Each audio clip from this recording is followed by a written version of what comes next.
Hey, what's up, everyone? I have a little something to show you that I picked up. Pretty excited about it.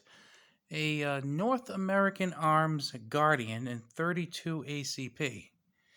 This has a little story to it.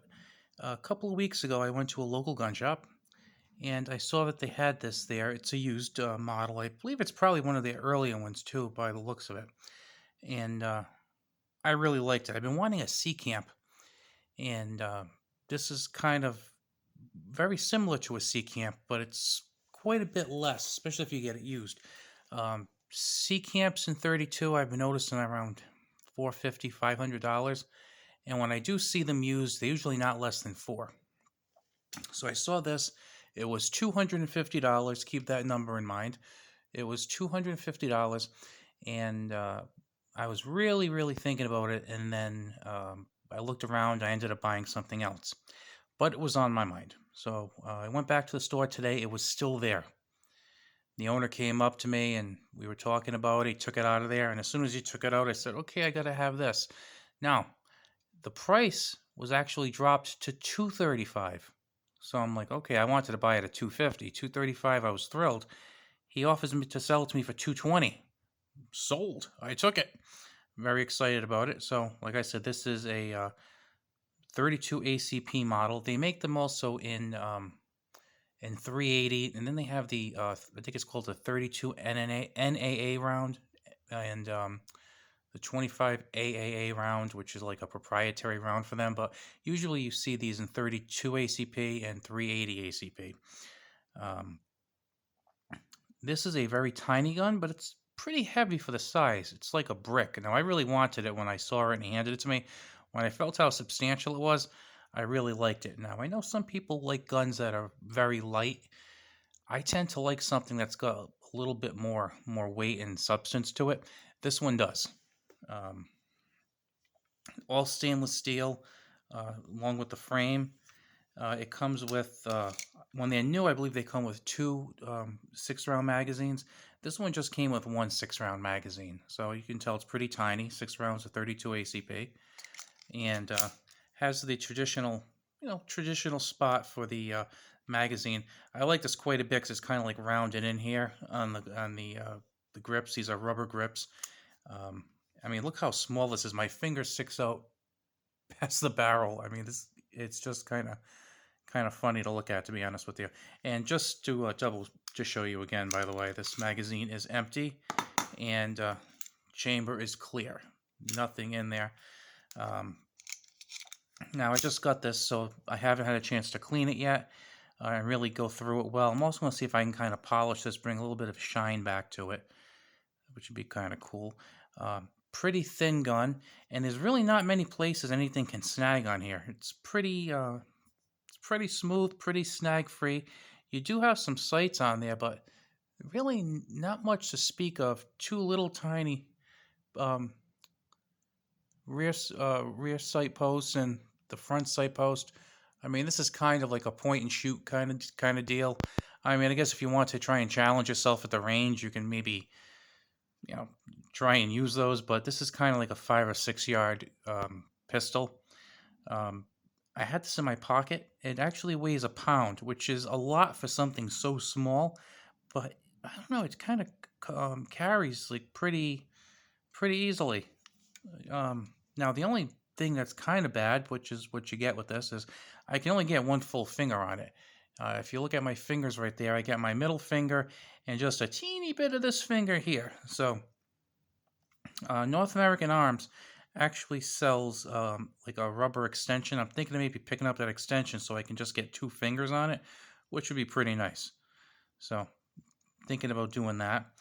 Here's the takedown lever, which you push right in, and the slide just comes right off. And the barrel is actually 2.19 inches, and it is actually fixed to the frame, which I imagine will help quite a bit with accuracy from one stand. But again, this is something that you're going to be using as a short range gun.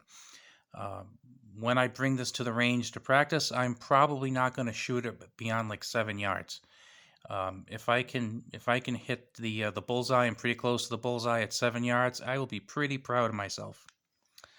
Now, as some of you know, I also have another teeny tiny gun that I like to carry, and that is the Beretta P32. Now, this is a tiny gun.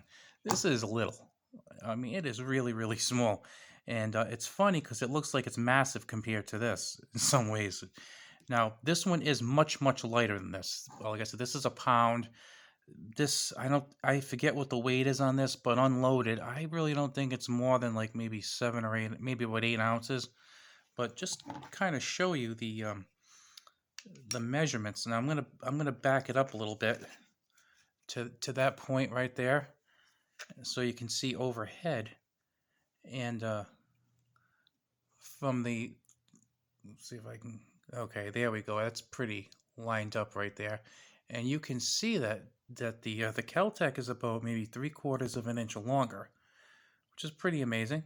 3/4 of an inch, and oops, and then I was going to call it the C camp, and then you can tell that the um, the North American arms is a little bit thicker, but then you look at the height of it, and let's line those up really well, and you got a little bit extra height here on the Kel-Tec. So it's just a very strange profile, cool profile though. I'm really liking it. So I'm looking forward to that quite a bit. There also, I was looking at some of the accessories. I'm thinking of picking up one of those extensions to put on the bottom here. I think it'll be helpful. And they also make a 10-round magazine, which seems like it would be pretty cool for the range. Although I was reading that with the 10-round magazines, uh, they feed hollow points sometimes. They're a little finicky. But with the 32, from what I've read, there's really not many hollow points that are actually reliably expand. So I'd probably use round nose anyway, to be honest with you. The only ones I heard are really good to use would be, I believe it's the Hornady. I think it's like they make like a critical defense or critical duty in the 32. I heard that one expands quite well and quite reliably, but a lot of the other ones I've seen are kind of questionable. I'll have to look into that a bit more just to kind of see if that's the case. But a pretty cool gun. Just wanted to share that with you because for 220. And the other thing that I thought was pretty cool was that I actually got a good deal on it. I was really satisfied to get a good quality gun like this for $220. It seems like prices are absolutely crazy. Like for example, a year and a half, 2 years ago, you could get a used Glock 22 for sometimes like $300, $325. I went to a shop the other day that has pretty fair prices. They wanted $499. I'm like $500 for a used 22. It's a little insane. It's a little crazy. Not too many deals for used handguns. So when I do see something that looks pretty good, that's really the most important thing to me. If I see two handguns and I like one and I really, really like the other one, but the one that I really, really like is a little overpriced, and the one that I just kind of like is below what I consider market value. I'm buying the one below market value because number one, it's something I like. Number two, it's another handgun for the collection.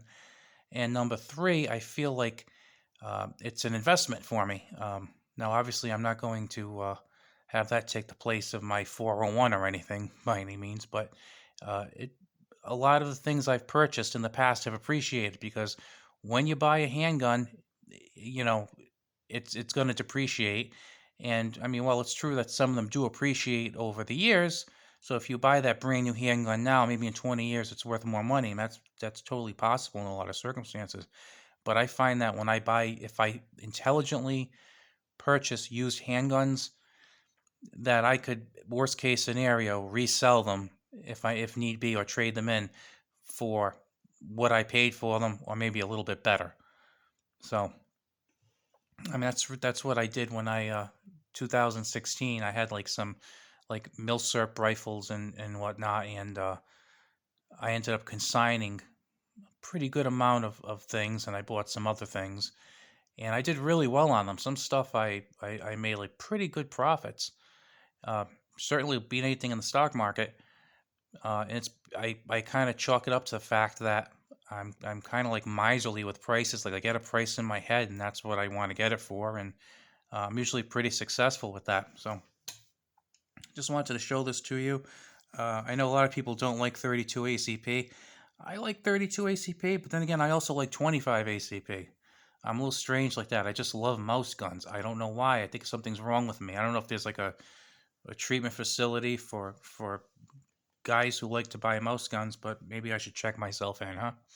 All right. Well, you have a very good day. I just wanted to show this to you. And if you haven't seen my videos, welcome. I would appreciate a like if you liked it and a subscription if you're not subscribed. It helps me out a lot. Uh, Talk to you later.